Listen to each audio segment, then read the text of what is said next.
Testemunhos de Jeová separam famílias? Se você é um dos que já ouviram isso de alguém, saiba de onde surgiu essa afirmação e por quê. Testemunhas de Jeová são alvo fácil de outros grupos religiosos, mas não só deles, de governantes políticos também. Inclusive, o mais recente conhecido caso se deu na Rússia, onde elas foram banidas acusadas de extremismo. Sinceramente, eu nunca vi uma testemunha de Jeová bomba ou explodindo um templo religioso de outra denominação.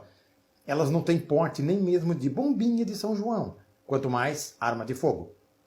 Aliás, o medo das autoridades russas é de que, com a pregação das testemunhas, mais e mais pessoas se tornem pacifistas e se recusem a pegarem armas, causando com isso um suposto rombo ou baixa nas fileiras do exército russo, ou até mesmo um enfraquecimento ideológico, já que todo o exército nada mais é do que a roupa que veste a imaginação do seu líder ou governante. Mas o que vamos falar hoje aqui é sobre a afirmação de que essa religião separa famílias. Isso se deve a um costume dentro da religião de expulsar ou desassociar membros que incorrem em algum tipo de conduta condenada na Bíblia e não demonstram querer voltar atrás ou parar com esse proceder. Pode acontecer com qualquer membro de uma família que frequente as reuniões, no caso, um pai, um tio, filho, avô, esposa. Quando isso acontece, as regras são claras. O membro é impedido de conversar com qualquer outro membro da religião, enquanto na situação de desassociado ou excomungado. A restrição é apenas essa, não há outra.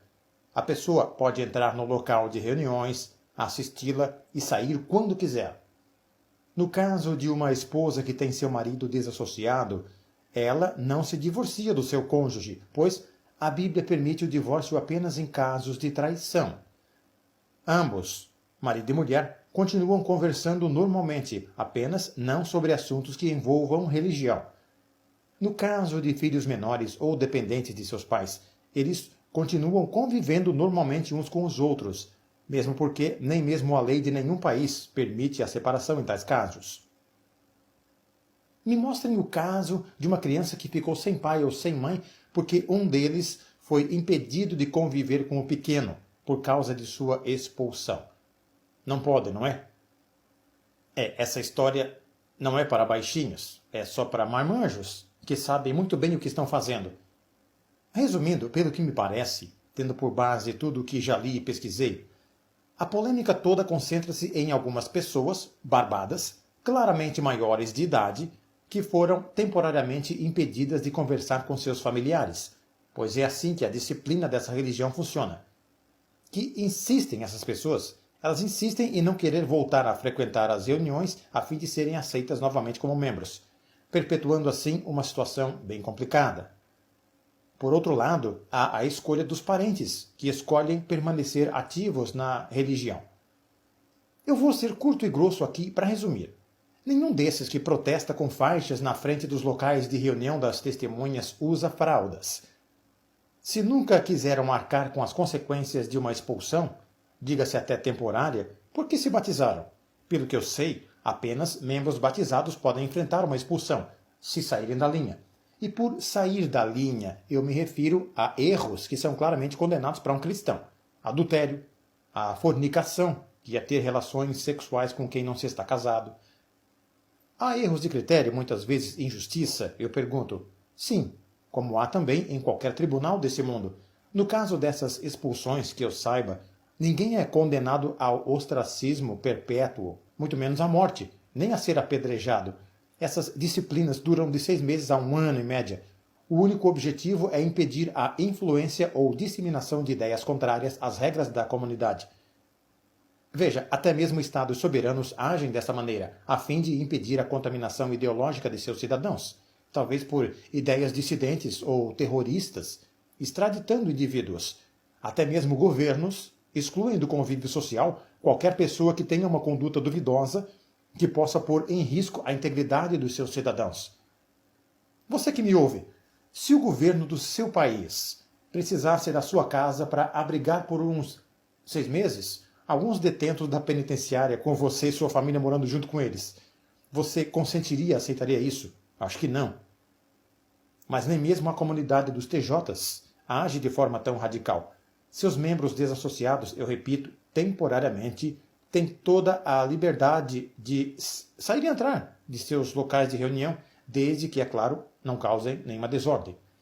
Até mesmo o Estado é mais radical e extremista do que isso, lançando o indivíduo errante atrás das grades. Por exemplo, se deixar de pagar pensão alimentícia, mesmo que o motivo seja desemprego.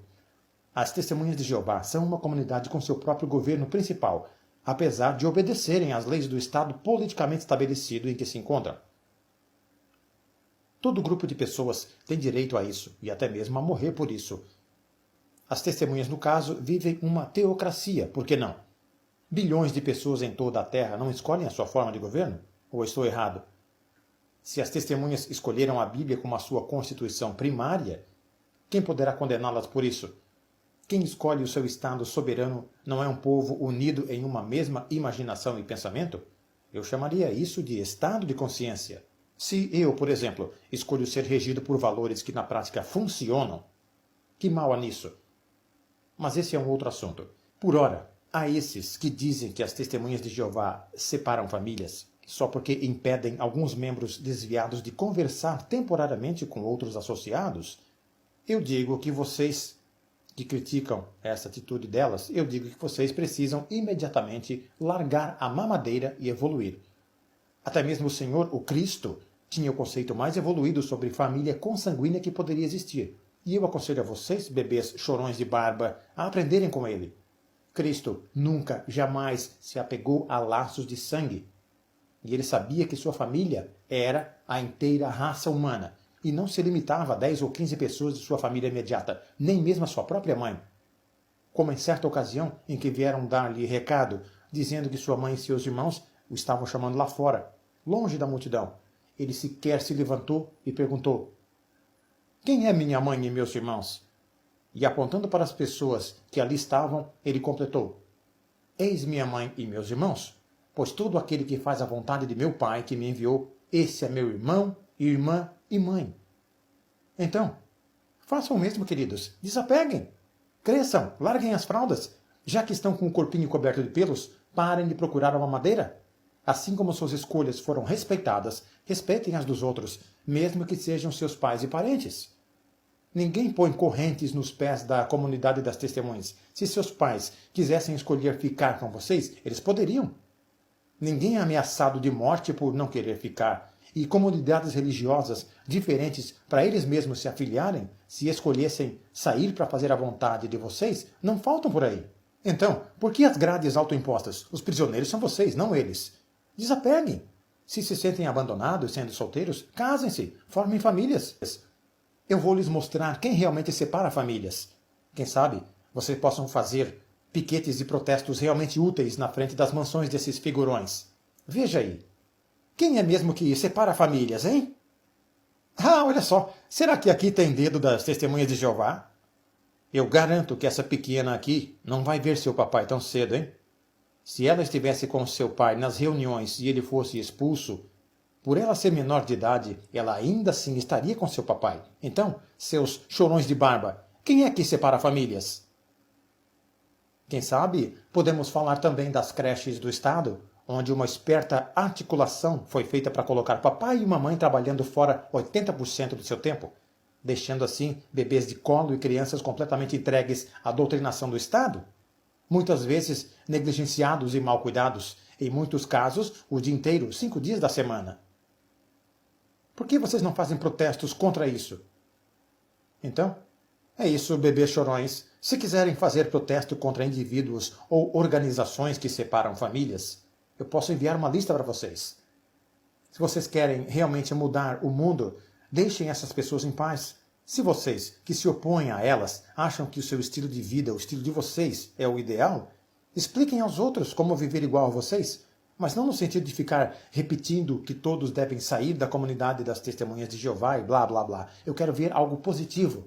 Quem sabe um Ho Oponopono, uma meditação transcendental, ou algo novo que tenham descoberto e melhorado suas vidas na prática.